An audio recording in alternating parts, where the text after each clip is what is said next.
Ya va. Buenas tardes, Miss. Somos el grupo 2. Vamos a hablar de aspectos legales del comercio internacional. Primero hablemos por la definición. Cuando se habla de intercambio o transacción de algo a cambio de otra cosa de igual valor, nos referimos al término de comercio. El comercio internacional, a diferencia del nacional, tiene fronteras económicas y transporte internacional de mercancías.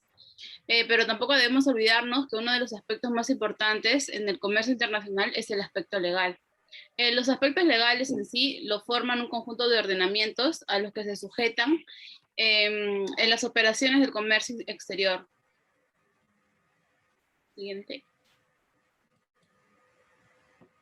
Ya. ¿Cuáles son los aspectos legales del comercio internacional?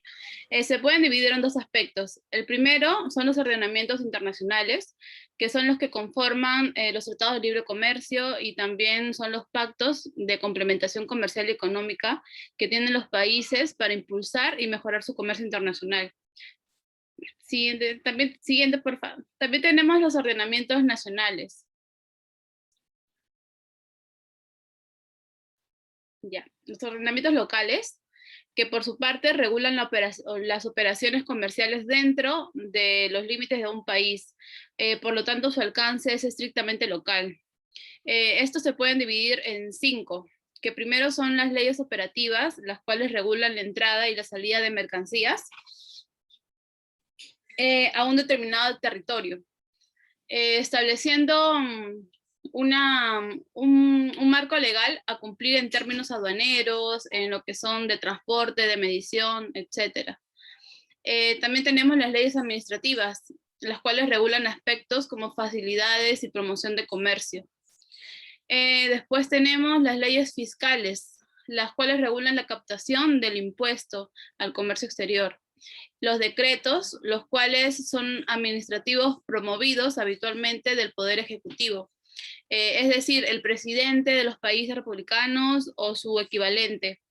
Tenemos también los acuerdos, los cuales es una decisión tomada en común por dos o más personas en una junta o una asamblea. También se denomina así a un pacto, tratado o resolución de organizaciones.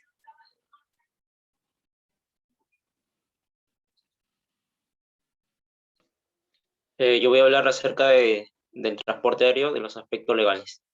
Dentro del transporte aéreo tiene especial relevancia la Asociación Internacional de Transporte Aéreo, que es el IATA, que es una asociación empresarial dedicada al desarrollo del transporte comercial aéreo, con las siguientes funciones: unificación de las tarifas, nombramiento de agentes de carga aérea, normalización de la documentación y la documentación.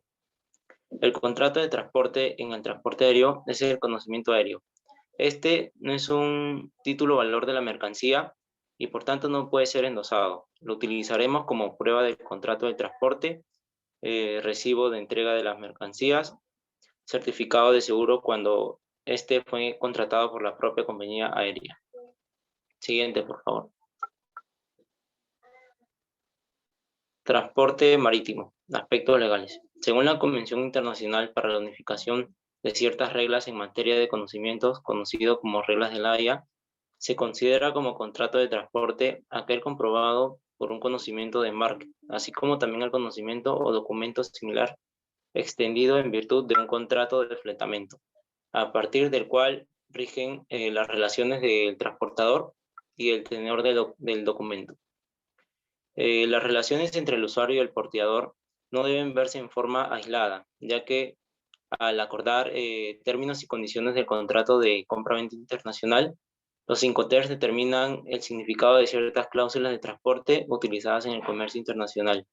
Se presentan en orden creciente de las obligaciones del vendedor, estableciendo en 4 grupos. El grupo E, que es Esword, que fija la totalidad de los riesgos y costos a cargo del comprador. El grupo F, FOB y FABS, que establece a cargo del comprador los riesgos y costos inherentes al transporte principal.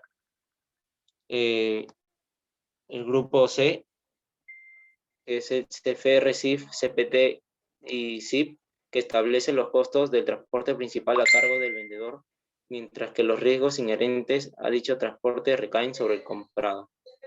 Y el grupo D que es el DAF, DEF, DQ, DDU y DDP, establece a cargo del vendedor todos los costos y riesgos hasta el lugar convenido de entrega. Ahora le doy el paso a mi compañero Yair.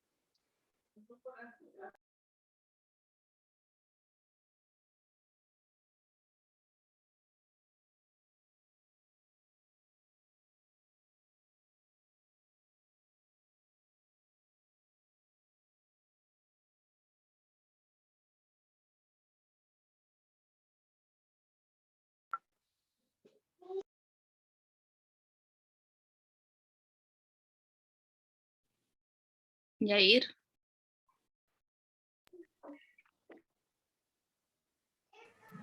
Ya. Sí, el transporte multimodal cuenta con los siguientes aspectos legales, ¿no? Actualmente, los transportes multimodales son gobernados por diferentes y frecuentes mandatos. En convenios internacionales, estas convenciones estipulan diferentes bases de la responsabilidad y diferentes limitaciones y responsabilidades para el transportista.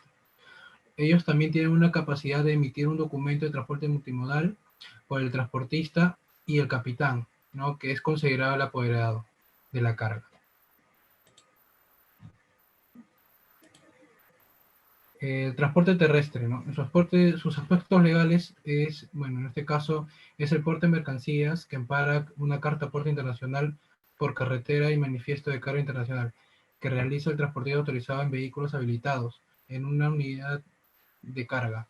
No, esto de acá, no, bueno, tenemos los principales también aspectos de regulación del transporte internacional, que son la indicación de, bueno, la decisión 399 de la Comunidad Andina, que nos pide los documentos certificados de idoneidad, permiso de prestación de servicios, certificados de habilitación, carta aporte, y manifiesto de carga. Y en el caso del Acuerdo de Transporte Internacional Terrestre de la LADI, nos pide el permiso originario, el permiso complementario, la carta aporte internacional y la declaración de tránsito aduanero.